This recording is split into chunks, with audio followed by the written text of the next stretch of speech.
Hello everyone, this is Dr. Farida Rajan Ibrahim Omar Sundi, and today we are going to discuss gonorrhea. So we are going to look at the causes, the symptoms, the complications, as well as the prevention. And if you haven't yet liked, please do like, share, and subscribe. So what is gonorrhea? Gonorrhea is caused by the bacterium Neisseria gonorrhoeae, a gram-negative intracellular diplococcus. So this bacterium mostly affects columnar epithelial cells lining the urogenital tract, the rectum, the pharynx, and the conjunctiva. So this bacterium has multiple virulent factors which cause damage. So what then is the mode of transmission of gonorrhea? So gonorrhea is mostly transmitted through sexual contact and perinatal exposure.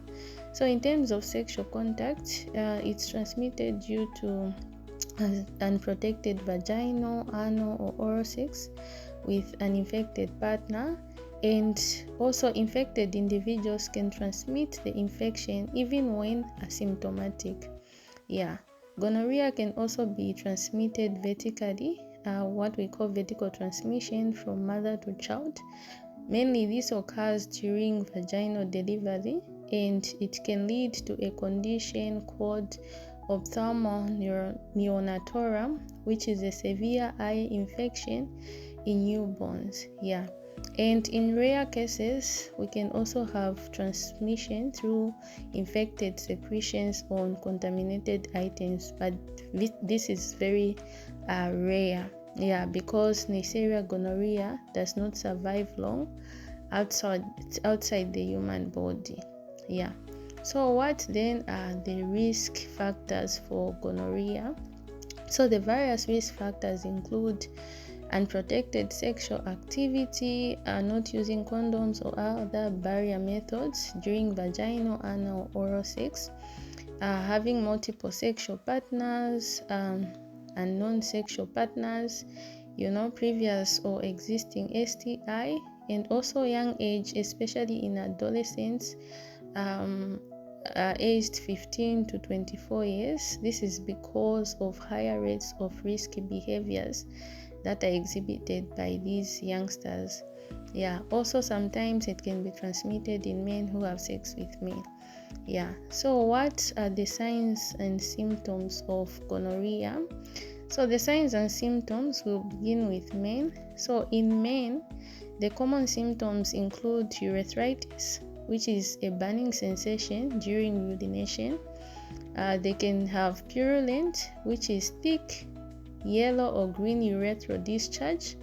They can have increased urinary frequency or urgency. They can have painful or swollen testicles. They can experience anal infection if exposed. They can have rectal pain, discharge, or itching. They can also have pharyngeal infection, which includes sore throats, which are often asymptomatic. And bear in mind that up to 10% of infected men may have no symptoms yet remain infectious. So that's just some of the symptoms in men. Coming to females, the common symptoms include increased vaginal discharge, which can be yellow or green. They can have experience burning urine during urination. They can experience intermenstrual or postcoital bleeding, pelvic or lower abdominal pain.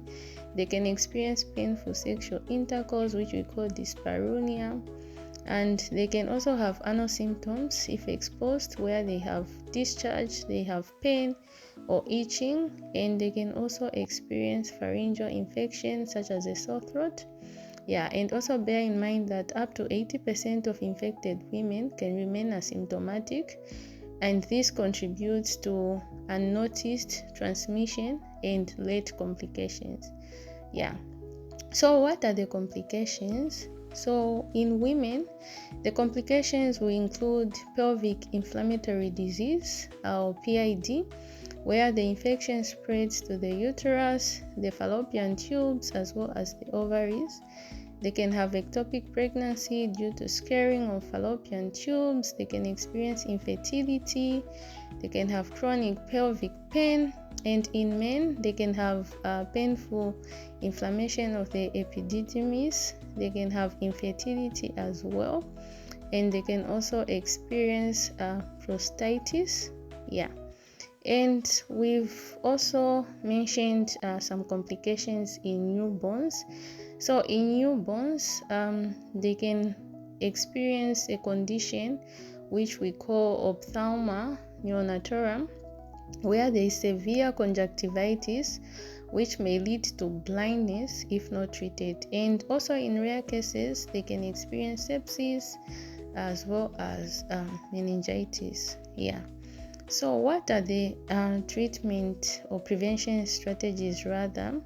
So for prevention, you have to consistently use protective measures such as condom use, and also regular STI screenings for sexual active individuals, especially those with multiple partners. And you have to notify your partner. So in case of anything, prompt treatment, make sure to notify your partner. Avoid unprotected sex with new or multiple partners.